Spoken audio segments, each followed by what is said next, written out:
Bismillahirrahmanirrahim. Assalamualaikum warahmatullahi wabarakatuh. Alhamdulillahirabbil alamin. Wassalatu wassalamu ala asrafil anbiya wal mursalin sayyidina wa maulana Muhammadin wa ala alihi washabihi ajmain. Amma ba'du. Betapa bahagianya, betapa senangnya akhirnya kita bertemu kembali di bulan suci Ramadan ini. Berbondong-bondong hamba Allah ingin mendapatkan, ingin mencari keberkahan di bulan suci Ramadan ini. Apa yang perlu kita lakukan di bulan suci ini? Banyak sekali yang perlu kita lakukan. Banyak hal yang bisa kita dapatkan. Salah satunya yaitu ekspresikan diri, sucikan hati melalui bulan suci Ramadan. Nah, apa sih maksudnya ekspresikan diri?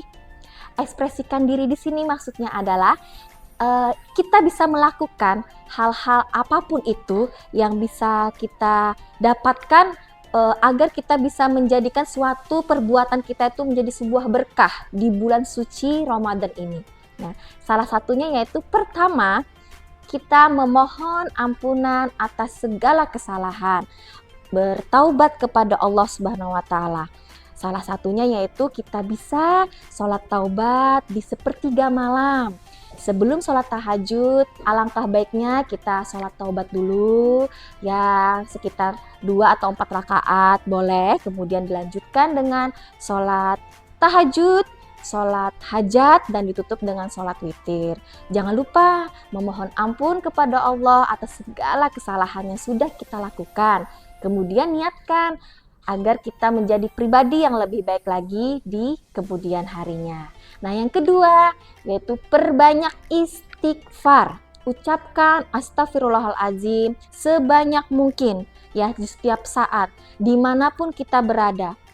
Di rumah, di tempat kerja, di sekolah, ataupun di lingkungan sekitar ya. Jangan lupa untuk selalu beristighfar, mengingat kesalahan-kesalahan kita, apa yang sudah kita lakukan. Nah, yang ketiga, niatkan. Ibadah itu kita lakukan hanya karena Allah. Ikhlas. Ibadah yang kita lakukan ikhlas karena Allah. Jangan sampai kita melakukan ibadah hanya untuk kesombongan, hanya untuk pamer. Ibadah hanya untuk di-upload di sosial media.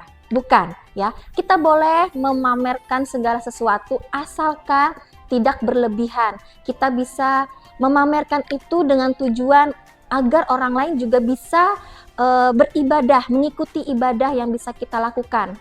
Yang penting positif dan ikhlas tadi. Tujuannya adalah untuk mendapatkan keridhaan Allah Subhanahu wa taala.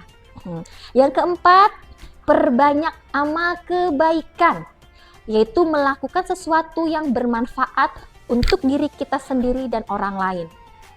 Bermanfaat itu adalah hal yang kita lakukan itu bisa menjadikan kita bisa melakukan, oh ini yang baik, tapi juga bermanfaat untuk orang lain ya.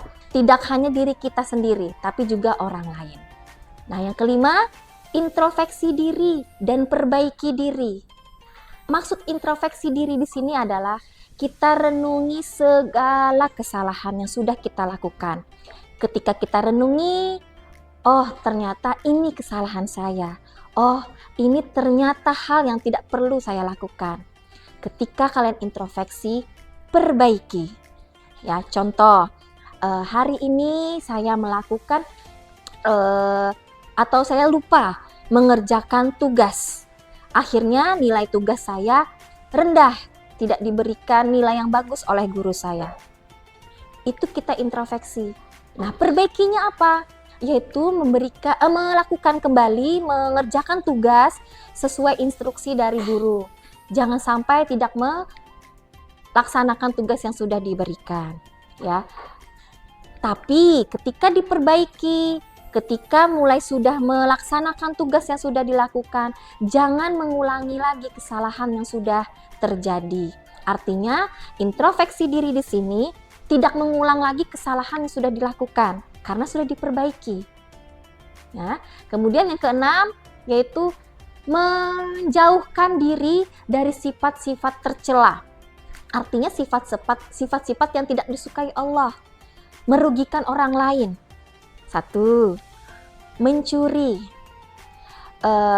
Ke warung, contoh ke warung mau beli kue buat berbuka puasa. Belinya 2, tapi bilang ke tukang kuenya itu cuman 1. Nah, itu kan sama saja dengan mencuri, ya. Itu tidak diperbolehkan, ya. Kita hindari hal-hal seperti itu.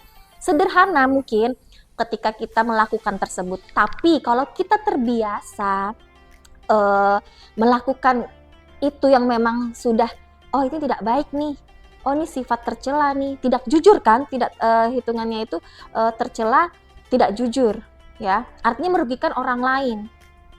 Nah itu, ya, jadi jangan sampai kita mengekspresikan diri di bulan suci ini ternyata kita melakukan hal-hal yang tidak disukai. Nah itu tadi salah satunya, tidak jujur, berbohong, mencuri, tidak bertanggung jawab, ingkar janji, itu hal-hal yang tidak disukai oleh Allah Subhanahu wa Ta'ala. Ya, apalagi kita sebagai hamba Allah, umat Nabi Muhammad Rasulullah SAW, itu sangat-sangat tidak disukai. Nah, yang terakhir yaitu memperbanyak sebanyak-banyaknya kebiasaan yang sudah baik. Hal-hal yang sudah baik kita lakukan, mari kita pupuk kembali, mari kita tambah lagi. Kebiasaan itu menjadi motivasi kita dan menjadi semangat kita untuk menjadi manusia yang bermanfaat, ya. Contohnya kita setiap hari tadarus, mengaji di pagi hari. Nah, siangnya silahkan tambah lagi, sore tambah lagi sampai menjelang maghrib, ya, berbuka puasa. Nah, itu 7 dari salah satu cara mengekspresikan diri kita agar hati kita tadi bisa tenang, hati kita bisa lebih damai ketika kita menjalankan ibadah puasa. Tapi ingat teman-teman, kaum muslimin muslimat di sana berada, hal wajib harus kita lakukan dulu. Jangan sampai kita melalaikan kewajiban tapi mengutamakan yang sunnah. Ya, jadi kita harus melaksanakan dulu kewajiban kita apa, baru kita melaksanakan sunnahnya. Nah, semoga apa yang saya sampaikan ini bisa bermanfaat untuk yang menonton, untuk yang mendengarkan, ya, agar kita juga menjadi pribadi yang lebih baik lagi. Jangan lupa untuk selalu mengekspresikan diri kita di bulan suci Ramadan ini. Terima kasih. Semoga semua berkenan dengan pemaparan yang sedikit ini. Saya akhiri. Wassalamualaikum warahmatullahi wabarakatuh.